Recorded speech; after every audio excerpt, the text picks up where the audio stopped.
Hello everyone, সবাই কেমন আছেন? আশা করি সবাই ভালো আছেন। আজকের এই ভিডিওতে দেখাবো আপনার মোবাইলের এমন একটা গুরুত্বপূর্ণ সেটিংস যা আপনার মোবাইলের জন্য অনেক উপকারে আসবে।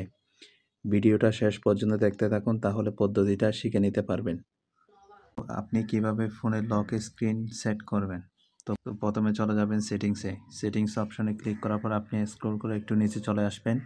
নিচে চলে আসার পর এখানে আপনি দেখতে পারবেন স্পেশাল ফাংশন।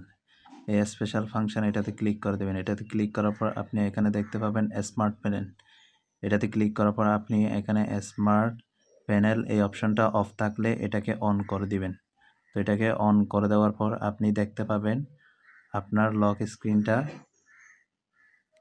এখানে চলে আসছে, ডিসপ্লেতে চলে আসছে। আপনি যদি এটাতে ক্লিক করেন তাহলে এটা লক হয়ে যাবে।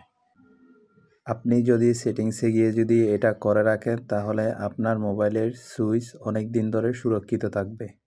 ভিডিওটা ভালো লাগলে চ্যানেলটাকে সাবস্ক্রাইব করে একটা লাইক দিয়ে দিবেন।